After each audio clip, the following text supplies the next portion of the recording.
भारत की भूमि ऋषियों, मुनियों और संतों की भूमि है। हर युग में जब जब समाज दिशाहीन हुआ, तब तब किसी न किसी रूप में ईश्वर ने अपने अंश को इस धरती पर भेजा। कभी राम बनकर, कभी कृष्ण, कभी बुद्ध बनकर, तो कभी गुरु की मूरत बनकर। आज हम चर्चा करेंगे दो ऐसे आध्यात्मिक व्यक्तित्वों की। एक हैं ठाकुर श्री श्री अनुकूल चंद्र जी, जिनकी वाणी में प्रेम, सेवा और मानवता झलकती है। और दूसरे हैं संत रामपाल महाराज जी, जो स्वयं को पूर्ण संत घोषित करते हुए कबीर साहेब को ही सर्वशक्तिमान बताते हैं। आइए जानते हैं इन दोनों की विचारधारा, जीवन दर्शन और आध्यात्मिक दृष्टिकोण। पहला भाग, ठाकुर श्री श्री अनुकूल चंद्र जी की विचारधारा। वो केवल बोलते नहीं थे, जीते थे। हर बात को अपनी साधना में ढालकर दिखाते थे। उनका जीवन ही उनकी वाणी थी। जन्म और उद्देश्य। जन्म 14 सितंबर 1888, इमायतपुर, देवघर, झारखंड। उद्देश्य मानव को मानव बनाने की प्रक्रिया, जिससे वह ईश्वर के योग्य हो सके। मनुष्य में जो ईश्वरत्व है उसे प्रकट कर दो, यही है जीवन का अर्थ। ठाकुर जी मुख्य विचार। 1. गुरु का स्थान सर्वोपरि। गुरु ही परमेश्वर हैं, उनमें ही सब कुछ समाया है। 2. सत्य का अनुसरण, सत्यानुसरण। यह उनका मुख्य दर्शन है। इसका अर्थ है सच बोलना, सच जीना और अपने इष्ट को जीवन का केंद्र बनाना। 3. सदाचार और सेवा। जीवन को व्यवस्थित बनाना, माता पिता की सेवा, नारी का सम्मान और कर्तव्य पालन। 4. प्रेम और श्रद्धा। ठाकुर जी कहते हैं, जहाँ प्रेम है वहीं प्रभु है। दूसरा भाग, संत रामपाल महाराज जी की विचारधारा। वो कहते हैं, आप जो ईश्वर मानते आए वो अधूरे हैं, और जो पूर्ण हैं वो हैं कबीर साहेब। परिचय। जन्म 8 सितंबर 1951, हरियाणा।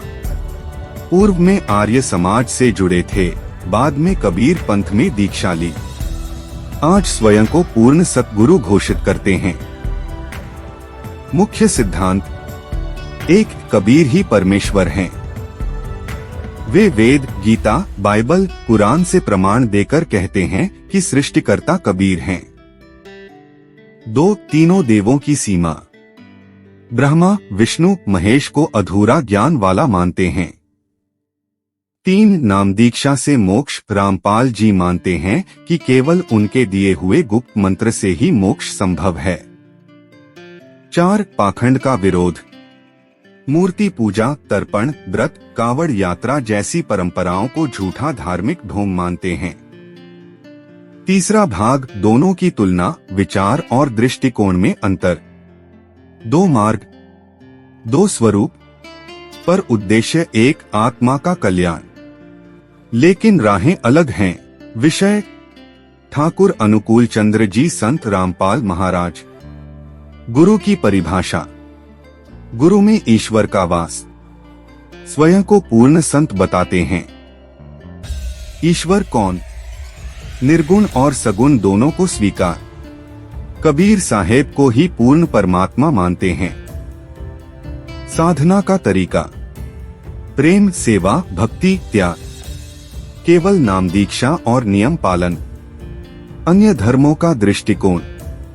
सर्वधर्म समभाव। बाकी देवी देवताओं की आलोचना करते हैं। जीवन दर्शन। संतुलन, संयम, सहजता। निषेधात्मक, यह मत करो वह मत करो दृष्टिकोण। भक्ति की भाषा। प्रेममयी, भावुक, उदार। शास्त्र प्रमाणित, कट्टर और आक्रामक। अनुयायी दृष्टिकोण। गुरु से भावनात्मक जुड़ा, गुरु से नियमबद्ध अनुशासन। चौथा भाग, समानताएं, जहां दोनों मिलते हैं। जहां उद्देश्य एक हो वहां दिलों में कहीं ना कहीं मिलन जरूर होता है। गुरु की महिमा दोनों स्वीकार करते हैं। मोक्ष को जीवन का अंतिम लक्ष्य मानते हैं। समाज में फैली बुराइयों जैसे नशा, पाखंड, दहेज का विरोध करते हैं। भक्तों को संयमित और सच्चरित्र जीवन जीने की प्रेरणा देते हैं। 5वां भाग, सामाजिक प्रभाव और वर्तमान स्थिति। ठाकुर श्री श्री अनुकूल चंद्र जी का प्रभाव। लाखों अनुयायी भारत और विदेशों में सत्संग संस्था के माध्यम से शिक्षा, चिकित्सा और सेवा कार्य, इष्टभृति, वृत्त, सत्संग वाणी जैसे नियमों से जीवन को दिशा मिलती है। संत रामपाल महाराज का प्रभाव। हरियाणा, दिल्ली, पंजाब, राजस्थान में मजबूत अनुयायी वर्ग। टीवी चैनलों, सोशल मीडिया के माध्यम से प्रचार। कई विवादों में भी रहे, जैसे गिरफ्तारी, हत्या केस, पर अनुयायी उन्हें परमात्मा का अवतार मानते हैं। अंतिम विचार, कौन सही कौन नहीं। कभी कभी सवाल सही या गलत का नहीं होता, बल्कि उस रास्ते का होता है जो आत्मा को सुकून दे। ठाकुर जी का रास्ता प्रेम से भरा हुआ है, जहां भक्ति में मिठास है।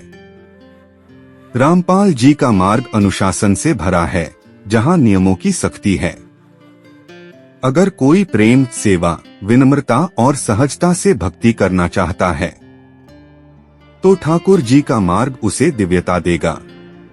अगर कोई शास्त्र प्रमाण और नियमबद्ध साधना चाहता है, तो रामपाल जी का मार्ग उसे स्पष्ट दिशा देगा।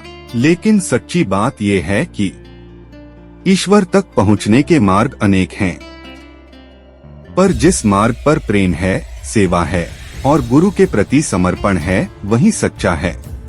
आप किस मार्ग पर चलना चाहेंगे? वो जहां दिल रोशनी से भर जाए, या वो जहां सिर झुकता है पर हृदय मुस्कुराता है? सोचिए, समझिए, क्योंकि यही है आत्मा की असली यात्रा।